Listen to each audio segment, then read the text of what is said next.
Tate Clay, Yes, sir. where were we? We just left. Yeah, we just left the general store, And where were you going? going to see the Cochrans. At the general store, Mr. Will Scott was there as well. Right, and you chatted with him back at his place for a while. That's where we left off. Yep. Is you had gone back into the inn, and you had chatted with him a little bit. You would be correct. He'd mentioned this, that, the other. How you asked him about like the Geraldines, and he was like, "Oh, I hate them. They spit on my son one time." Right. And then you were going to head to the Cochrans. So Tate Clay is currently making his way towards the Cochrans. Okay. Clay pushes open the door, steps outside into the sun. It's, what would we say, the afternoon, about 4 o'clock, judging by the sun, starting to make its way home for the night. You walk back toward the residential area, and as your footfalls make noise along the dirt track, you hear a horse coming somewhat quick. You look down, and from the distance you can recognize him. It's your partner, Birdie Johnson. Once he gets close enough. Ain't you a sight for sore eyes? I ain't been gone, but maybe 4 hours. It's been a long 4 hours, Birdie. All right. Well, good to see you too. I'm just on my way up to the Cochrans. You want to join me? Yeah, let me go drop this horse off quick at the stable. I'll head that way. All right, sounds good. All right, we can kind of fast forward through the horse return. Yeah. You go up, hey, Yep. brought her back, hitch her up, and Move on. yep. Perfect. I got a copy of I didn't get a copy. I got the journal that Evan Geraldine wrote right before he did the deed. Looks like we're kind of 1 for 1. 1 for 1, huh? So let's see here. You were going to speak with the Johnsons, Smithsons, Townsends, and now we're on our way to Cochrane. So 1 for 3? Yeah, Birdie. I was able to get Richards. All right. So you got Townsends. Townsends. Perfect. No luck with the Johnsons or the Smithsons? I might need to give you a quick rundown. Well, I'm over here with bated breath. Hit me. How about we start with where you began? Did you visit the Johnsons first?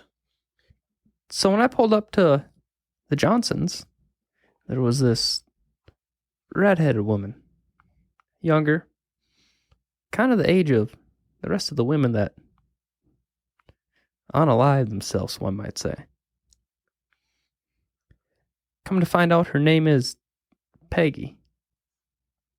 So she's around 18 years of age then?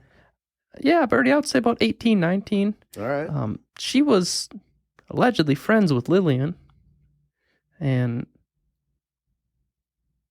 come to find out that she was there to look through Lillian's stuff, and, well, I guess ended up taking the journal. Okay. So I don't know about you, but this Peggy Wilkson, it's kind of the top of my subject list right now. well, yeah, we'll definitely have to track her down. She didn't have a Lillian, that is. Pretty terrible family life. Mom was a real, what's a good word, Birdie? Just a peach, huh? Piece of work. All right. I think the dad was more scared than his own good, but I kind of had to sneak to talk to him. But we chatted a little, had a little heart-to-heart, and hopefully things get better for him. But All right. So the Lillian Johnson's journal was taken by a redhead named Peggy Wilkson. that's the truth. All right. And Tate would describe her a little bit more in detail. Yeah, To younger, red hair, All the details. Yeah. Yep. All right, sounds good. Okay, so that pretty much wraps up the Johnsons. What about the Smithsons? The Smithsons, that's the general store, right? Yep. Yeah, his dad's got the general store right down there. Chatted with him a bit, and from the looks of things, well, Bruce, I guess, was his stepdad. Deputy Smithson was in town investigating the Lillian death. So he might have got wrapped up in all of it. I'm not too sure. They kind of burned all of his stuff. Gave him a Viking funeral, they called it. All right. But from kind of what I heard, his writings were a little odd. Wrote about his worries and insecurities and even some confessions. But that's about, and it ended the same as the rest of them. But that's about it. Bruce, the owner of the general store, also seemed to not remember too much. I think there was lapse in memory or memory issues, you know what I mean? Huh. Kind of like you with some of those dreams that you were having before. All right. Well, that's good to know. Like you like introduced yourself twice to him. You remember that? Like you walked in a second time and he was like, "Hey, oh, nice to meet you." And you're like, "Well, we've met before." Hey, no, I noticed the same thing about him. I just figured, maybe he's old man, getting a little loose in the noggin, From talking with him, Birdie, I think it's a little bit more than that. All right. There were some... Might be deliberate. Maybe not on his part? Got it. All right, well, we got to keep an eye out then. Yeah, and then Richard Townsend's kind of the little bit of an oddball here, Birdie. Lone drifter, if you may. Was working at the inn down the street for Dennis Wilscott. Mm-hmm. He just kind of strolled into town one day, asked for a job. Never missed a day of work until he did. I did get his journal, though. He's got a few things of note. Box of belongings, and that was about it. Small box. It's kind of different looking hat. Looked a little, crummy and a little buck to me, but... Crummy looking hat, you say? Yeah, it was odd. I take it you don't have the hat? We can always stop back there and get it. I figure we're going there tonight, so I don't need to take a whole lot. Yep. Yeah, I'd like to see this funny hat. He had a pretty worn Bible with a cross necklace. Not too uncommon. But in that Bible, he hollowed it out. Saved $50 in there. I, being the virtuous man I am, Birdie, of course, passed it on to Dennis. All right. I mean, we'll verify that tonight when we get back there, but... And then he had this, and he kind of opens up his little bag that he has with the journal in it. That you see it's kind of covered still in dry blood. So, a few things I found out about him is he was a college-educated man. And he pulls the journal out a little bit and shows you the writing, and it's very sloppy. Does this look like something a college-educated man would write? Well, I mean, handwriting in and of itself isn't always the best indicator of intelligence or intellect. That being said... But if you're writing tons of papers for an education... Yeah, you gotta... It wouldn't be like this sloppy. Well, if you make it to college, you've already been through formal writing. So, yeah, that does not appear to be the writings of an educated man. So, after I found this, I got to talking with Dennis a little bit more about how it happened, why it happened, more about him. He's a right-handed individual. And this looks like he wrote it with his left hand. No coincidence to the stabbing on the left side. Well, hold on a sec. Well, I haven't actually dug into the journal, but the Geraldines told me that Evan didn't have his letters. Right? That's why they thought the whole thing was a setup, because he hadn't written a day in his life. And then he proceeded to start writing in this journal, and I believe they pointed out the left hand as well. That's about where I'm sitting, Birdie. How about you? How'd you make it out? And then, I Well, talked to the Wilscotts a little about this Cochran family, so I'll let you go. I got some information about them after. got it. Well, went out to the Geraldine farm, ran into them. They're a solitary folk. Bit hostile at first, but after that they warmed up a bit. You have that effect on people, Birdie? Yeah, honey and vinegar. Yep. Just what's that? Heard a word once, empathy. Try to put yourself in the other folks' boots. Yeah, they saw me as the threat, and I was just like, man, I ain't here for you.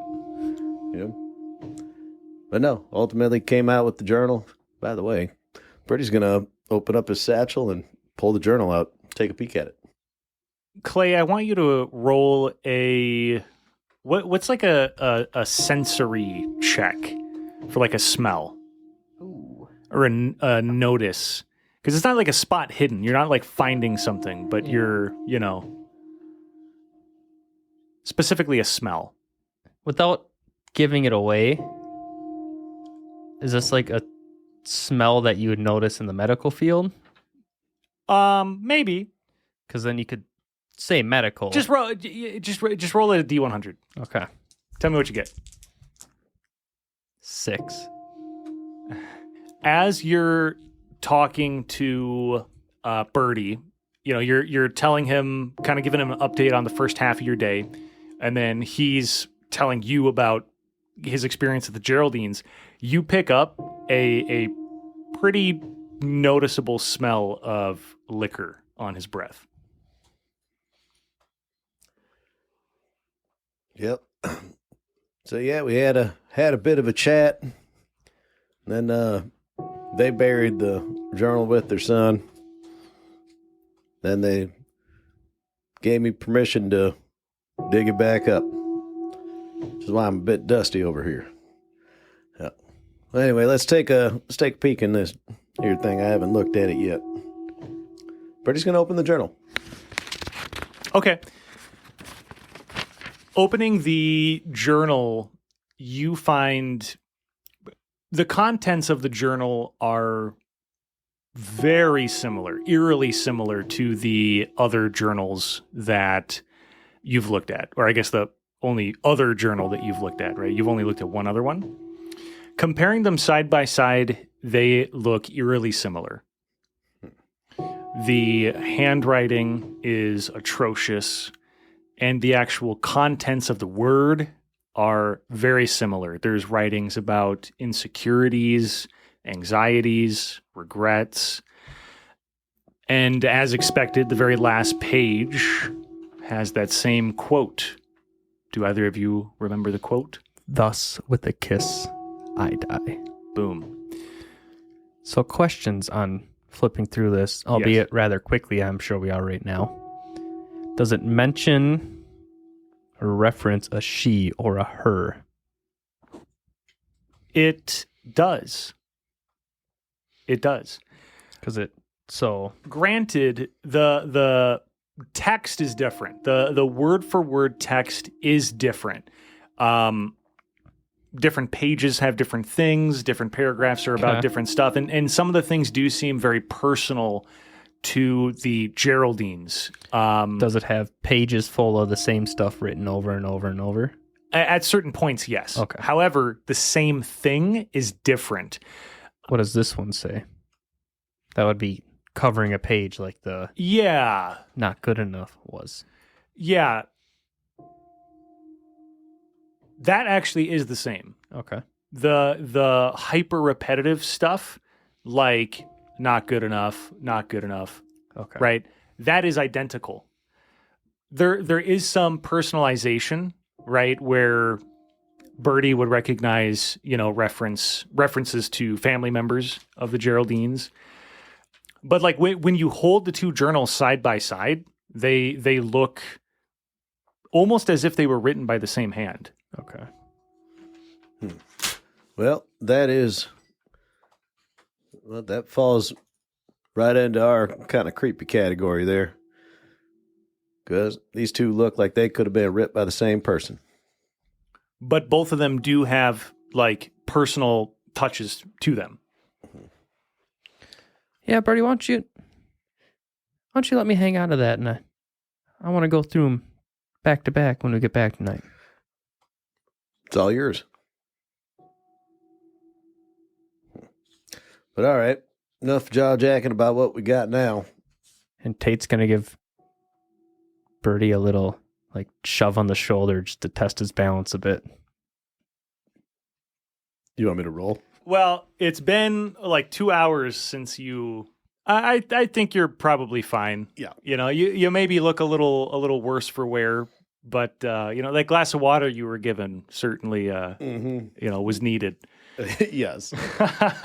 And Birdie is a high functioning alcoholic. Oh, spoiler! Hey. He holds up fine. Yeah. Hands to yourself, pal. What are you talking about, Birdie? I mean, you just pushed me a little bit, but whatever. Let's Just trying to get you on the way. all right. Why don't we go ahead and make our way to the Cochrane, see if we can't make it 3 for 5. Well, hopefully it's right up this way, and if it don't take too long, maybe we can find that Peggy too. Because I believe Tate was told where she is. lives. Yeah. And as far as I know, these Cochranes are some nice, gentle people. All right. And they got along pretty well with the Townsends. Well, good to know. The best thing about this Birdie is they live right next door to Peggy. Ah, all right. Well, The only thing that worries me is if Peggy sees some people sneaking around, she up and hides something. well, we're not sneaking around. If you're concerned about it, we can stop at Peggy's first. That was going to be my suggestion. Well, let's stop by and see if we can say hi. So yeah, we're going to walk down and find the Cochranes and go to Peggy's house, which sounds like it's right next door to the Cochranes. So you walk back to the residential area, Birdie following behind you. You clearly know where you're going. And you approach a house. I have to correct you. Yeah. Birdie is next to him. Okay. Birdie's right next to you. There you go. Tate starts walking just a little faster. I ain't the following type. I need to be the following type. Full sprint. Full sprint. So you guys walk a little ways. Seems like Birdie, you notice that Clay seems to kind of know his way around a little bit. You see this house that is well kept, but not quite as well as the others, with the windows shut and the blinds closed, which is unusual for this area. Pretty much all the other places, the windows are wide open, letting the sun in. They have pretty well kept gardens and grass. Is this Peggy's? Or the Cochranes? This is the Cochranes, and the lawn looks a little bit less kept than the rest. Still decent looking, but one with a careful eye would pick up that this is cared for a little bit less than the other houses. And there is a placard that proudly displays Cochranes next to the door. Next to which you see a very well-kept house. There's a multitude of colorful flowers. The grass is very shortly trimmed. There's a nice, freshly painted white wooden fence with a bird feeder hanging from a tree sitting behind the fence. This is this right here is the Peggy Wilkson. That's Peggy Wilkson. All right. Birdie's gonna open up the white picket fence and make his way to the front door. The two of you approach and go up to the door. You don't hear anything, don't see anything right away. Dum, dum, dum. After about 3 seconds, you hear, "Oh, just 1 minute. 1 second." Okay. And through the window to the left, you see a gentleman kind of turn a corner, walk up to the door. He's a shorter fella, opens it up. Hi, and he's kind of like nervously, his right hand is kind of tapping at his thigh with his middle finger. What can I do for you? Hi, we're under the impression that this is the resident of Peggy Wilkson. Is that correct?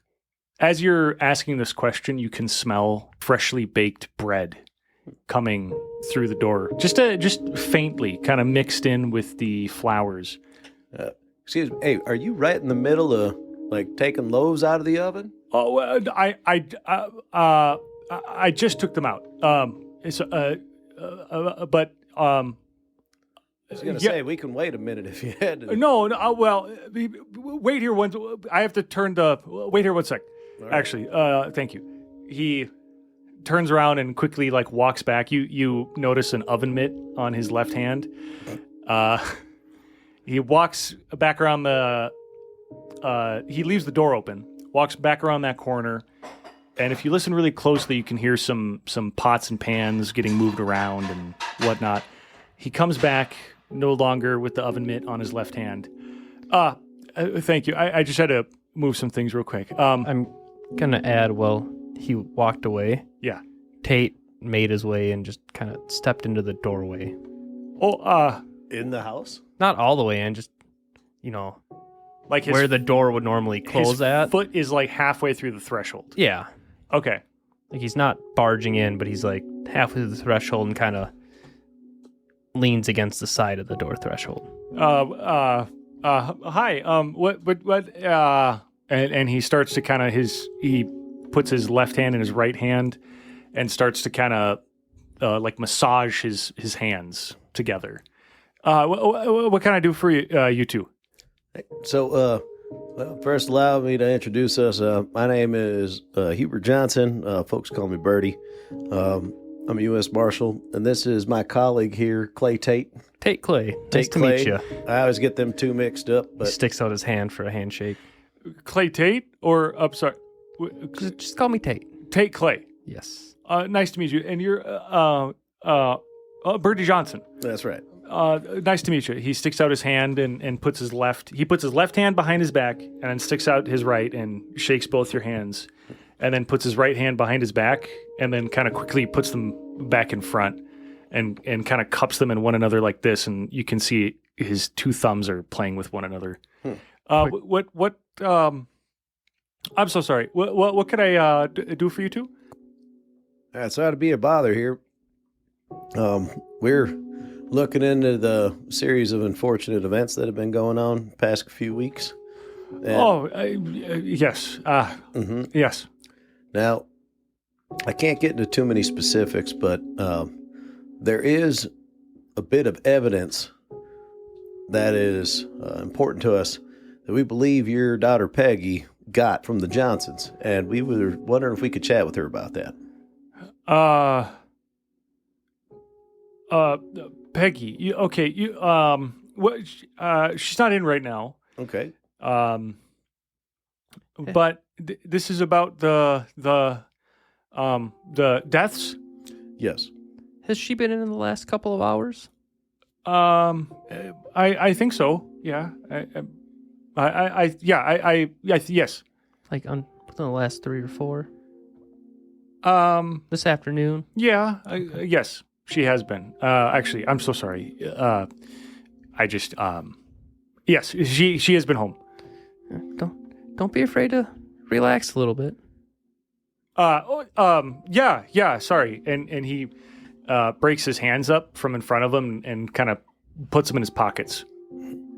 So really, the primary reason we're here is we're looking for a journal of Lillian Johnson, and we're led to believe that Peggy picked that up from the Johnsons today. And we really got to take a peek at that. Okay. Well, So do you have any idea where Peggy is right now? right now, I don't. Any, if you had to guess? Well, Local fishing hole? I don't know. well, there's a hangout spot that they go to. That's just north of here. You keep going down the street, and he's talking with his left hand is still in his pocket, and his right hand is out, and he's talking with it, and he's like gesturing. If you just keep going down the road, north, or well, I don't know if it's north. Just the rest of the way down the residential street, you'll see a trail through the woods. It just goes a little ways. There's a bridge. It's somewhere around there. They hang out. I don't know. I haven't been there myself. I just Is that called the Round?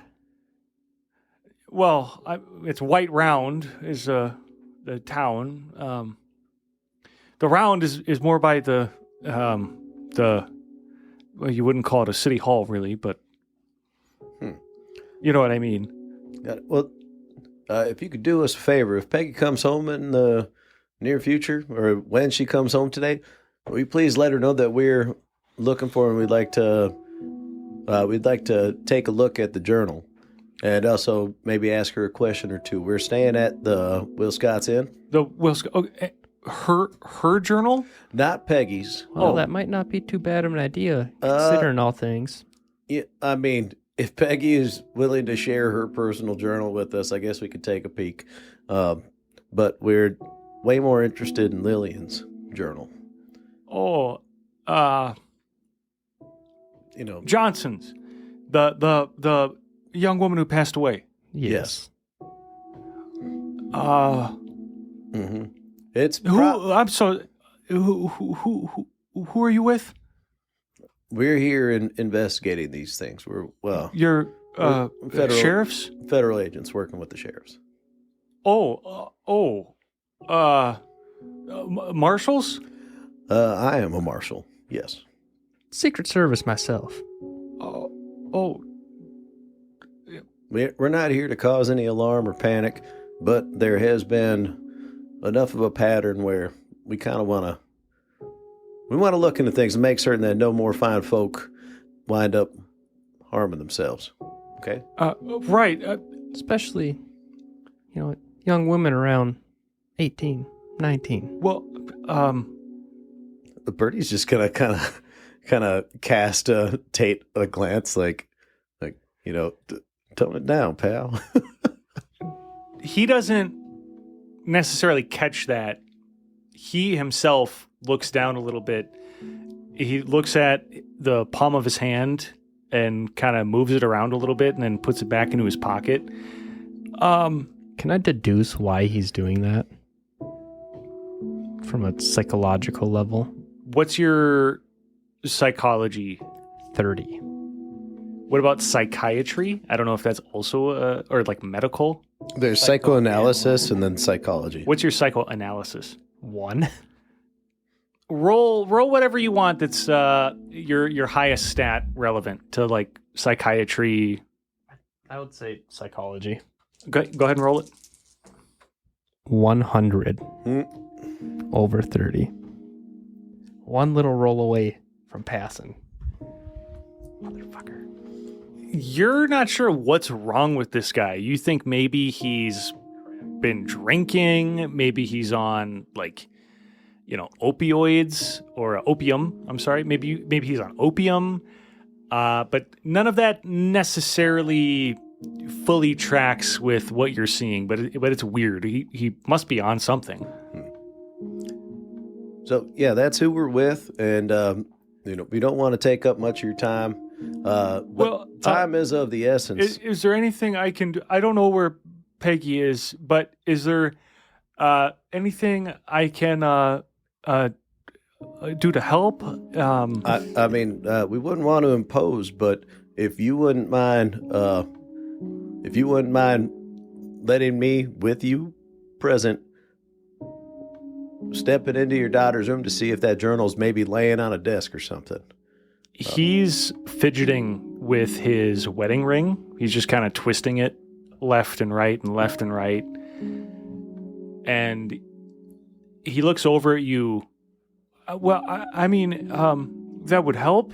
Well, it would help if we got our hands on that journal, then we wouldn't, it wouldn't be as time sensitive for us to have a quick chat with your daughter. Well, may I ask what would that journal help with? Yeah, I'm sorry, but at this moment, our investigation is too early for us to divulge any more information than that. Okay. I assure you, we're not in the habit of asking for young women's journals, for us to... Oh, I'm sure. Yeah. Okay. Here's where I, Cody, am at an impasse. Mm-hmm. Normally, a DM would make you roll for this, but you've role-played it very well. Make them roll with advantage. What is your, persuade check? I have 61. Okay, roll with advantage. So roll twice, take the better. All right. First one is 29. Roll again. Maybe you get a critical success. And a 99, critical failure. Whoa! Good thing you passed. Yep. If it was a crit success, you would have got a slice of bread. Nice. Hey, Birdie wouldn't say no to a slice of bread. Freshly baked bread. Yeah, I mean, anything that'll help. Would you mind just taking your shoes off when you come in? And not an issue. I'll show you where her room is. Yeah, of course. Yeah, of course. So you step into the house, close the door behind you, and it smells delightful in there. It smells like freshly baked bread. There's a sweetness to it, an aroma. You look over and you see some flowers put into a vase. They're clearly some of the flowers that grow just outside, brought inside, put into a nice decorative vase with water. I don't believe I caught your name yet. Oh, it's Tom. Thomas. Tom is fine. All right. Well, Tom, it smells like you're doing the Lord's work in here. Thank you. I just pulled a couple loaves of bread out of the oven, and would you want some? I'm gonna let them sit for a little while, but I'd be delighted. Here, let's let me show you real quick. You kick your shoes off, and it's a very well kept house, very clean, very well organized. There's a couple paintings on the wall. Kind of abstract-ish art. Like you can tell it's meant to be like a forest with a lake and that type of thing. There's a couple portraits here and there of folks, probably family portraits, a photograph here and there. He takes you straight ahead. You take a right, and he opens a door, holds it open for you, and with a hand kind of gestures for you to go inside. Birdie's gonna walk on in. Tate will follow. So, this is her room. You see a small twin-size bed that's made. On top of the pillow, you see a well-worn stuffed animal. Looks like a bird. But it doesn't look like any particular bird, just a black colored bird. Teddy bears, I don't think were really a thing at this point. Probably not. I think dolls were more common, but yeah. Well, teddy bears were a Theodore Roosevelt thing. So Yeah, it's a stuffed, like plushy, black colored bird. You see a small desk, very, very, very small, like just enough for a chair to fit underneath it, and then a little bit of arm space. Just above that are a couple shelves bracketed into the walls. On the very top one is a handful of books. On the one below that is a couple like notebooks, stack of paper, and on the actual desk is a fountain pen with some paper and a journal and a photograph. All right. If you don't mind, I'm just going to take a peek at this journal here. I'm not reading it. I'm mostly just looking at the words. Yeah, so on the first shelf right above the desk is a book that looks very much like a journal. And underneath it are a couple folded pieces of paper that look pretty well manipulated, so to speak, right? Very well used pieces of paper, folded into threes like a letter. Birdie will open up the journal first, and he's just skimming, looking at the handwriting. And Tate wants to use spot hidden to look around the room for anything just kind of hidden out of the obvious, but he also wants to try to utilize his track skill to see if maybe this dresser's been pulled out and pushed back in repeatedly, or this floorboard is looser than it should be. Maybe the bed's been slidden left and right a lot. I'm going to start with Birdie. Yep. So, Birdie, as you kind of flip through the book, you immediately recognize it. The handwriting looks similarly messy and like all over the place.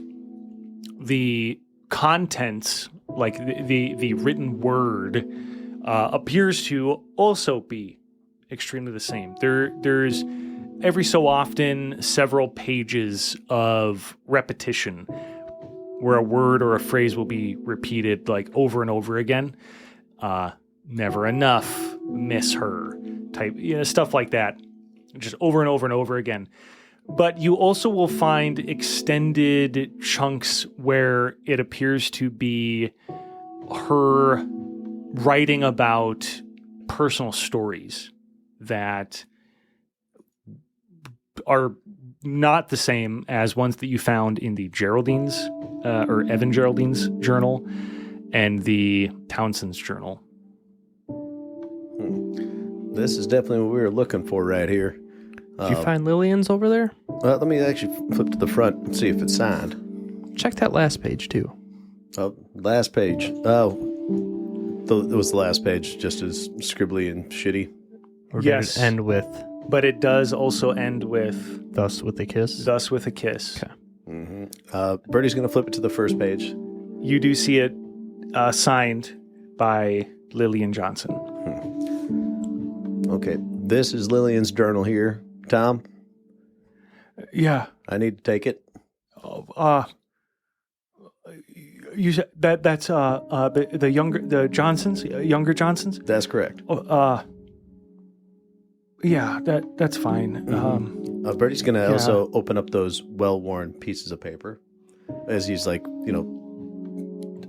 I'm explaining his actions while Tom's talking. Yeah. Journal into satchel, and then hands opening those tri-folded pieces of paper. Okay. While that's happening, Clay is going through the room. Clay, go ahead and roll your check for me. Can I do a spot hidden and a track for different information? That would be two separate rolls. Yes. Yeah. Okay, so for the first... Spot hidden. Spot hidden, what are you looking for? Well, I guess you already described that, so go ahead and just roll it. It's an 86 over 64. So you pull open some dresser drawers, you pull the dresser back a little bit, you look under the bed, you check underneath the pillow and whatnot. You don't find anything. Okay. And then for his track, Now, what are you trying to find with the track? To see if, maybe the dresser has been moved out and in a bunch, or if the bed's been moved around a whole bunch, or if there is a floorboard that the nail's been pulled up and put back in and pulled up and put back in. Okay, go ahead and roll for it.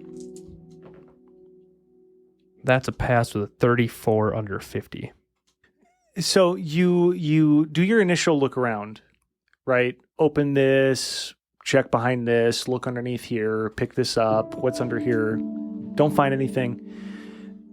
And you look a little bit closer at the floorboards, kind of triggering a different part of your skill set.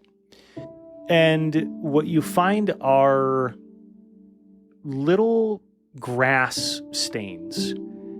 And you find a little thing. You pick it up and look at it. It looks like a little piece of a pine cone. And you see those by the window. Now, this is a ground floor window. And that juxtaposes very sharply with the rest of the very, very clean house. Tate will go and look out the window. Are there pine trees? Off in the distance toward the woods, there's a relatively substantial distance of like grass and bush and then tree. Okay, but you said there's the same kind of semblance of pine coney-ish stuff around the window? Yeah, roll a intuition check for me. INT? That's intelligence, but yeah, that's like essentially the same thing. Because I don't know, is intuition an actual stat? Just roll your intelligence. Okay. That works. I think it's the same thing. 44 under 85. Okay. Critical success. Well, plug your ears real quick. You are confident that this girl has been sneaking in and out through this window. Like 110%. The stuff that you found like on the floor matches up to what you can see outside. And in fact, it looks like she's probably going deeper into the woods. You look at the windowsill a little bit more based on what you found on the floor, and you see a little bit more wear and tear. And the wear and tear aligns with, as a father, as an investigator, she is sneaking out regularly. Okay. Tate definitely clocks that. So while Tate is kind of looking a little closer at the window, and Birdie, you are chatting with Thomas. You put the journal in your bag, and you grab these tri-folded pieces of paper. You open them up, and you look at the first one, and something really strikes you. The handwriting looks similar to the journal. You read it, it's poetry. But at the bottom is a different name. You fold it back up, set it down, and grab the other one, open it up. It's the same thing. Similar handwriting to all three of the journals. The name at the bottom is the same. Fold that one back up, check the last one. The same as the last two, it's poetry. And at the very bottom, you see the name Philip Bolnoskry. And that's where we will end this episode. Spell Bonaski. Oh, you fucking whore. Why you say this? You fucking whore. Because Tate, i.e. Sadesky, really wants to let Birdie know what he's discovered. So Philip is spelled F-I-L-I-P. Fuck that. Anyway. Last name Bolnoskry. B-O-L-N-O-S-C-R-E. Perfect. Oh, Bolnoskry. Let's see here. And You some bitch. That's with the cobbler. that, we end this episode. You some bitch.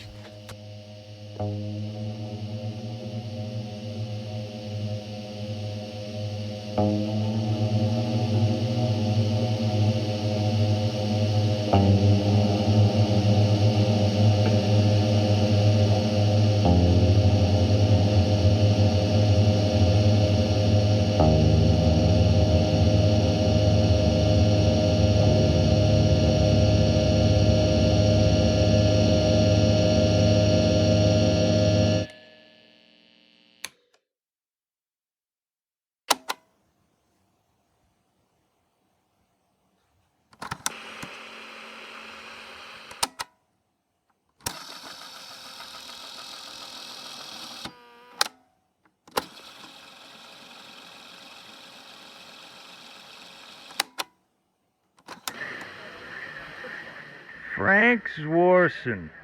Augustus Fontaine. God damn it, how long's it been? Let's see. Your son was 11 about, and your daughter, I think maybe she was 7, 8. Oh, goddamn. Yeah, it's been a while. Yeah, it sure has. How are they doing? Good. Yeah. Well, Elizabeth is doing great in school. Well, very well read. Knows her words. I think she's going to do something good with her life. Horace, he gets into trouble, but, you know, nothing as bad as we used to. Well, it's not saying much, Frank. Well, you know what I mean. Yeah. Myrtle, how's she doing? Honestly, I haven't seen him much, or her, real for that matter, since, since... Yeah, no, I got it. But, how about you? I mean, you ever put a ring on somebody? Me? No. I tried a couple times, got close once, and, I got burned pretty bad from that, but, no, just working now. Yeah, it's, how's that Bureau of Investigation going? Pretty good. I know we got, one or two of our guys are with, Frank, I had to chuckle when I heard Preternatural and Metaphysical phenomena. I mean, all these years, and, well, now they finally got their heads wrapped around it. I don't know. How's that going? Well, I can't say it's going bad. Had a few nasty messes, but I'm sure you heard about them.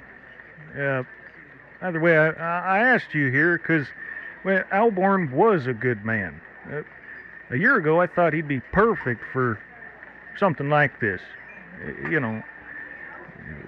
He knows as well as you or I what kind of nasty shit gets up to in the middle of the night. And, well, I don't know anymore. Something about him's changed. What do you mean? Well, it's odd. He's changed in ways that men normally do over the course of a lifetime, but he's done it in a year. Less. Actually, shit. Just about right after he got the assignment, he started acting... it's like there's a shadow over him. Like he's got something in the back of his head, back of his mind. It just seems a lot more stressed than he used to. Perfectly reasonable for him to feel more stressed, right? He's in charge of an interagency commission. He's dealing with a lot of different people. And, well, I'm sure I don't have to tell you, there's a lot of folks who don't take it very seriously. I mean, is he embarrassed by the role? Is he... Yeah, I mean, you know what I'm saying? I don't really think that's what it is. Pride, ego, they're not things that Alborn is without, but he knows better than to let those get in the way of what we're dealing with. Either way, well, here's the thing. He demands the highest level of evidence you could possibly imagine. He wants all of it brought to his table. Then he does something with it. And no matter the evidence, he'll file the official report saying that it was nothing. I mean, my guys could bring him goddamn Dracula in handcuffs with blood dripping from the sides of his mouth, and Alborn would file the report that, it was some fella who sharpened his teeth and bit the neck of some poor lady. But in reality, I mean, it's just bizarre.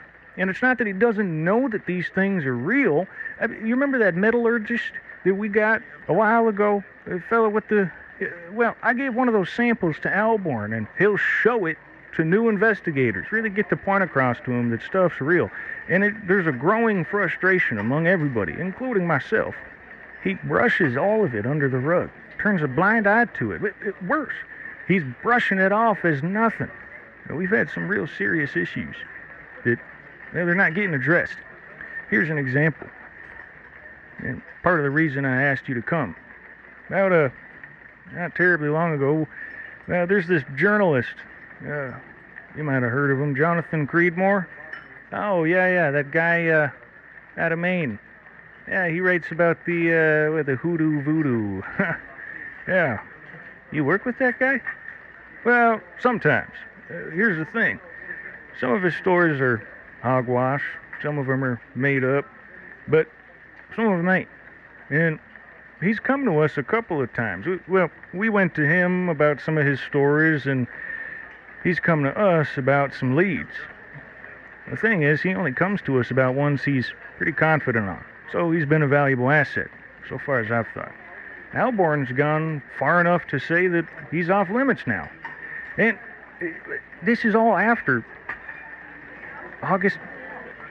There's something going on. I don't know what. So Creedmoor went missing not terribly long ago. He was over in the mountains looking into something. Ghost lights or what have you. But there's something going on with the Forest Service. When the agents got there, there were these rangers who wouldn't let them in, and there was barbed wire.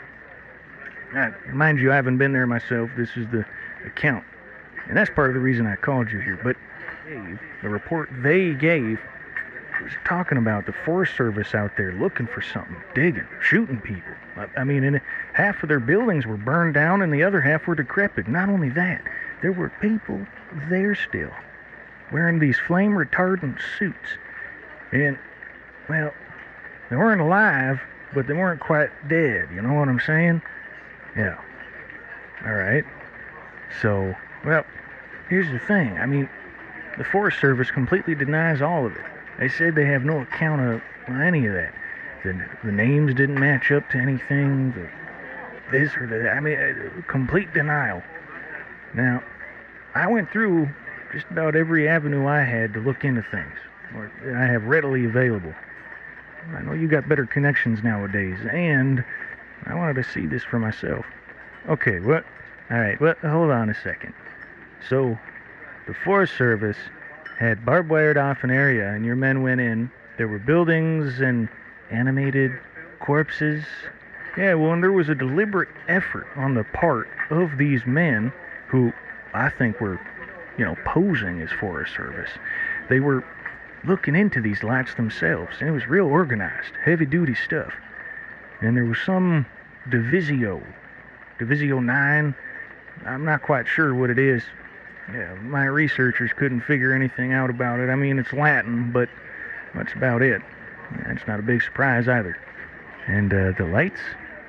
Yeah, well, I don't know. They said they saw them. They said they blew up the side of a mountain. Said that things weren't quite right. I mean, it sounds like some real preternatural and metaphysical shit. But here's the thing. Alborn went and said that it was some sun cult gone mad in the woods. That's not at all what the agent said happened. That's his official report, and it flies in the face of everything that, well, the two agents said. It flies in the face of what Creedmoor saw. Well, he was out there much longer. But on top of that, I mean, some of the park rangers are dead now. I don't get it. And then, well, hold on, Frank. What? I'm assuming you sent people out there? No. That's the thing. I tried to. I was deliberately, explicitly told not to send anybody. Why? I didn't get a good reason. So, well, figured you and I could go. Then, you got more strings to pull, so maybe you could look into things, too. Let me know what you find. I have a report here. It's everything I got about it. Well, so we're going to the mountains? Yeah. Off the books. Off the books. When are we leaving?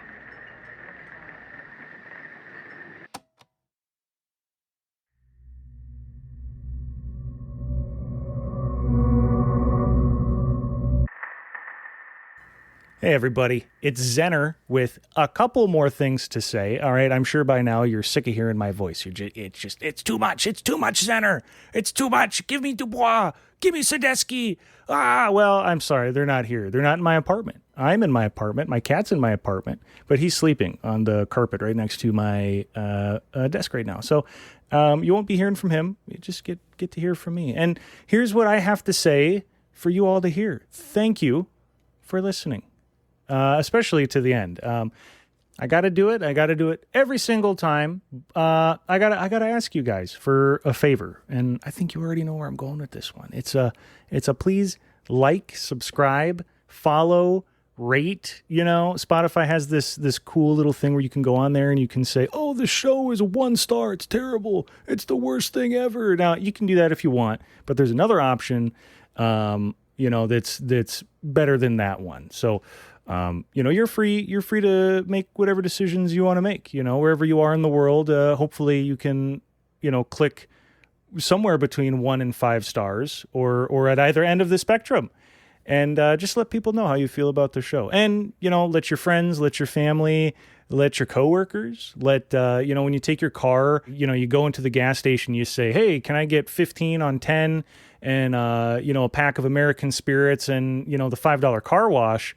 You can also tell that person about the podcast you're listening to right then at that moment in your ear and say, "Oh, and excuse me, gas station attendant, can you also listen to the show Suffer Not by Old Parasol Productions? It's the best thing since sliced bread." And then the guy will say, "What? They used to have not sliced bread? How does that work?" And then you say, "Ha ha ha." And you give them like the QR code. You send them the link. Don't do that. Don't actually do that. Don't actually harass the gas station attendant, unless you're like friends with them. In which case, do whatever you want to your friends that is appropriate and, that is okay to do. Either way, merch, we have merch in our merch store and our website. We have hats. We have stickers. We have cups. We have sweaters. We have all the cool and amazing and awesome things. The hat I wear absolutely everywhere, and I have 2 of them.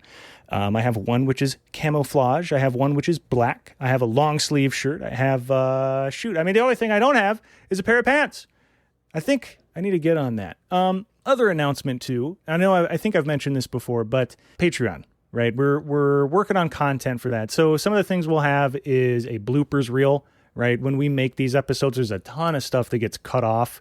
And thrown into digital oblivion. But some of those things are really funny or really interesting. And so we keep those around, and we've kind of just been sitting on them. And it's like, well, let's make a bloopers reel. Let's make like a bloopers reel. It's kind of fun. And then the other thing is just a non-game show where it's just, afterward, like Dubois and I have this ritual, right? Sadesky has things he has to do when we're done recording. So then Dubois and I hang out for like 2.5 hours before I got to go home because, I have a job and a cat to feed.